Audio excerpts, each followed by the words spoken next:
Ayan, try natin tong think tool natin. Dito sa ating Honda Civic FB pala. Ayan. Make sure muna na nakapatay muna tong tawag dito. Tong unit nyo bago nyo isaksak. Hindi ko makikita. Natin siya sa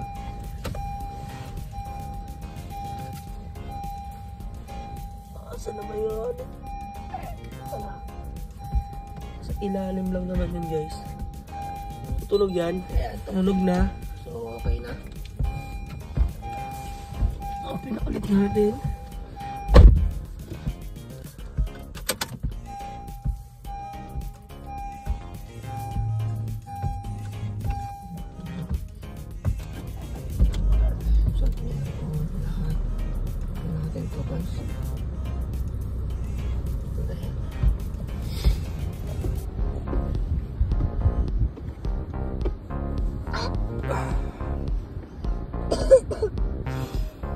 Wait nyo lang. Loading lang siya. So guys, pre-order pa pala to guys kasi yung mga in-order nating iba. Actually, galing pa ng China. Ayan. Talagang ano talaga sila ng think tool from factory mismo. Kaya legit. Ayan. Then diagnose natin. Ayan, marami siyang mga brand guys. Pakita ko muna. Honda, yung Ford, Euro Ford nakalagay dito.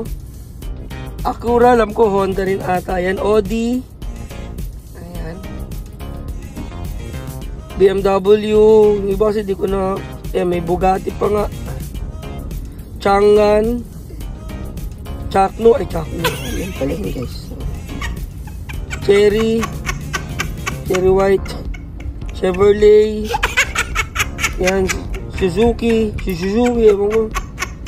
Daihatsu, Nissan, Fuji, Doggy, ay Dodge pala to. Dodge pala ko Doggy. Yan, may naman na. Photon, Ford Australia, yan. Geely, may Ford din. Ayan. Ang daming Honda. Yan, Isuzu, Hyundai, may mga Hyundai din, Kia, Land Rover, tapos Mahindra, Mazda, Mercedes, Mitsubishi, Nissan. Usually lahat ng mga may Porsche pa siya, Rolls Royce, Subaru. Ayan, kompleto siya. May Volkswagen, may Volvo ka ba? Ayan siya. So, kompleto. Then, features pa nito, meron siyang sa maintenance, air fuel, bleed. Lahat yan guys, 28 yan eh. Sabi nila 28. Hindi mo siyang i-update. Libre lang din, basta may wifi ka. Saan ba yun? Meron din siyang printer. Dito mo siya sasaksak sa likod. Tanggalin mo to. Nabibili rin ata na separate yan. Tapos ito may camera siya. Kung mag-charge ka dito rin. Ayan. Tatalsik pa yung laway ko. Ayan naman siya. So, diagnose na natin guys. Honda. Diagnose. Ayan, tumutunog na po mga tropa.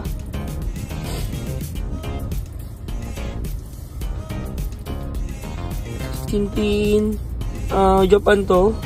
So, natin.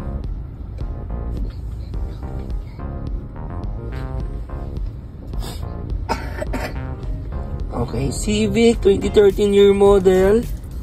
Ayan lang kasi ito yung engine ID niya. Ito yung copy dito na. Okay. So guys, so engine ID, makita yung chassis number yan. Pareho sila nito sa chassis niya. Ayan, pareho. 2013 model. Ayan. So engine number, may tayo 13 ID pala to. Ayan. Ito yung VIN number niya, yung chassis number lumabas. Ayan, pareho siya. Sa mismong name ng sasakyan. Okay. Ito palang version ito is 2023 version ng Ting Tool. Okay. Pero kasi mga nauna, yung last namin nabili before, parang 2022 pa yan. Ito yung pinaka-latest. Health report.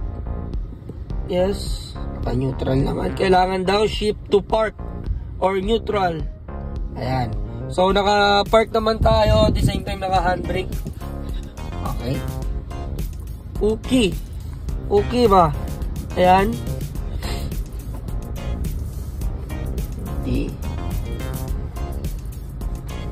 ABS.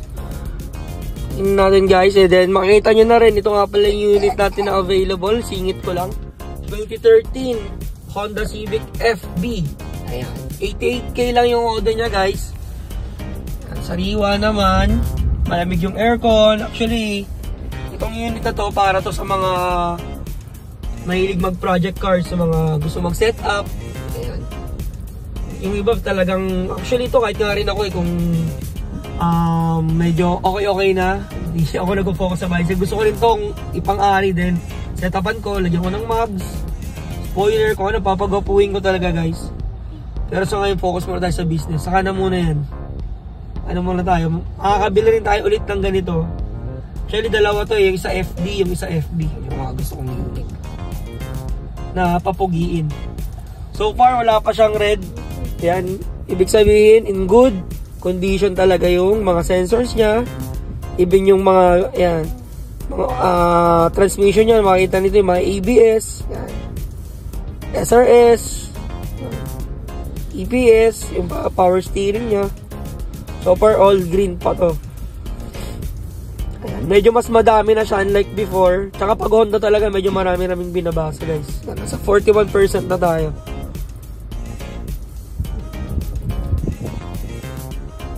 Ito all working, napaganda. May radyo. Malakas. Maganda rin sound system niya. May 12 volt to saksakan. Ayan.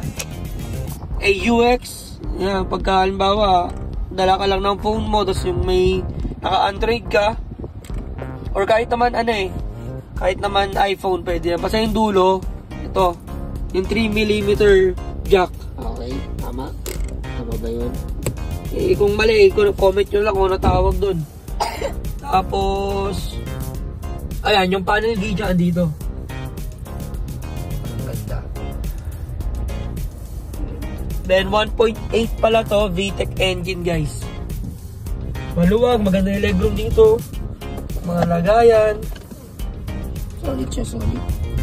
Abangan nyo lang yung reviews ko na, na ilalabas dyan. Ina-edit ko pa. Ayun. Then, malapit na, 74% na guys. Ito pala, kung gusto nyo mag-avail nito, meron na tayo. Kaso lang, mostly ngayon, pre-order. Ayun. 1 week ang arrival. Half down payment tayo guys. Para maano natin yung mga stock sa parating, ma-reserve natin. 1 to 2 weeks yung dating ng item. Then free delivery na yun. Okay. Aral Metro Manila. Wag palayo, pag Visayas kayo. Medyo malayo, medyo malaki-laki guys. Pero free delivery na yon. Ayun. It cost pala 17,000. Then may last 500 kayo. Bali 16,500 na lang guys. Kasi kung i-check nyo to sa mga online, mostly nasa 17,500 to 17K lang talaga siya. Fix. Ito naman guys, brand new naman. May box na rin. Kompleto. Ayan. Tapos yung ano niya. Ayan. Malinis. Okay na okay. Wala tayong i-clear. All good. So, yun na nga. Pag may mga tanong, may mga inquiry kayo regarding dito sa Ting Tool, PM lang kayo sa page namin or direct message na sa FB ko or dun sa number ko, tawag lang kayo. Kompleto to. Meron siyang system scan. Makita naman kung naka-equip ba tong ABS mo. Ayan, yung automatic transmission kung gumagana. Another rin yan guys. Basta pag dumating naman sa inyo to, kayo din naman mismo makakaalam ng ibang mga purpose ito, yung mga pwedeng pwedeng paggamitan pa. Ayan. Then most ito yung gamit ni Sir Idol Jeep Doctor. Shoutout nga pala sir. Lagi ko pinapanood yung mga videos niya regarding sa scanner and mga basic tips niya sa pagbili ng sasakyan. So hanggang dito lang muna. Post ko muna to. Tingnan sa mga gusto mag-avail nitong Think Tool Mini. Ayan. Ng Think Car. Ayan guys. PM lang kayo sa page. Ayan. Working siya. 1 week. Kung may stock naman tayo guys na available within that day naman, makukuha niyo siya. Sa PM lang. Bye-bye.